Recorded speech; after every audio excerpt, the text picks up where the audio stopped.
Notre intérêt est qu'il y ait une bataille générale. Je vais vous le dire plus médiatiquement.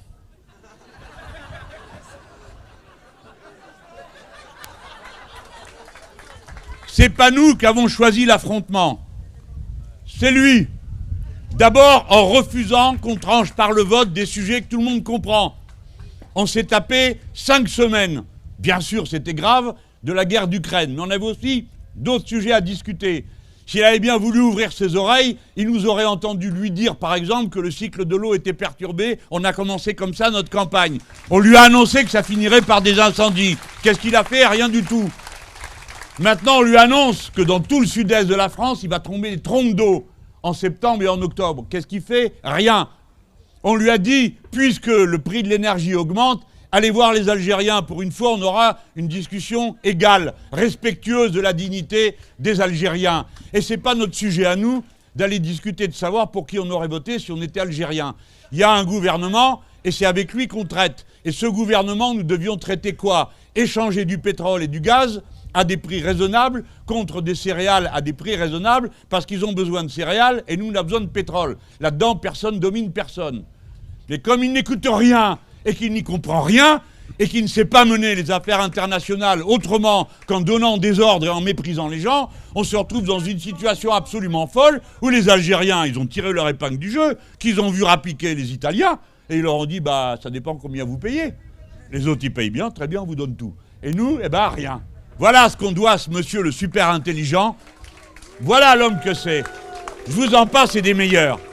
Et là, sur l'inflation, c'est pas faute de leur avoir dit. Ça tournera mal si vous croyez que les gens vont se laisser dépouiller.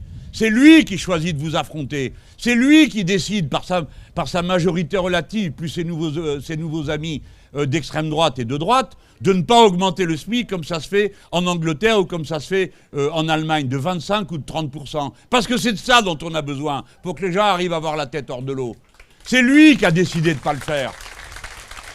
C'est lui qui décide que le programme de son gouvernement, c'est de revenir sur la retraite à 63 ans pour l'amener à 65 ou à 67.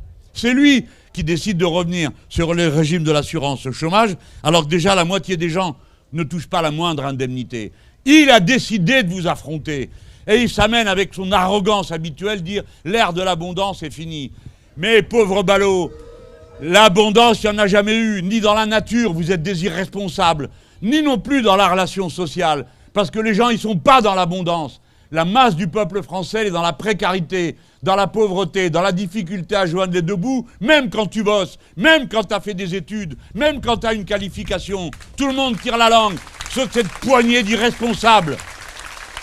Alors, que ça soit moralement condamnable est une chose, mais il y a une deuxième raison, c'est qu'on a besoin de leur argent. Je leur conseille de le donner tranquillement. Voilà mon conseil. Parce que voilà ce qui va se passer. On va aller le chercher. Et ça, c'est la lutte. Bon. Avec ça, là. Alors, ils ont déjà commencé. Alors, vous allez être contre tout? Oui. Vous croyez que les Français n'auraient pas plutôt besoin d'amitié et de compromis? Oui, oui, tout à fait. Nous, on est d'accord pour l'amitié et le compromis et tout le reste, mais c'est eux qui payent. Voilà. Et on veut bien aller au resto avec eux, mais c'est eux qui payent. Ça doit être clair, d'accord? Vous n'avez pas à avoir honte de vous défendre. Vous n'avez pas à avoir honte, quand on vous agresse, de vous défendre. Vous êtes agressé socialement, vous êtes agressé écologiquement. Votre devoir, c'est de vous défendre. Et vous ne le faites pas que pour vous, vous le faites pour le pays tout entier. Parce que quand ça brûle pour tout le monde. Parce que quand il y a des pauvres, on ne peut pas vivre heureux au milieu d'un océan de malheur. Voilà. Nous incarnons l'intérêt général humain. Et tant que j'en aurai la force, comme quelques autres ici, même si je me mets en retrait, je ne serai jamais en retraite.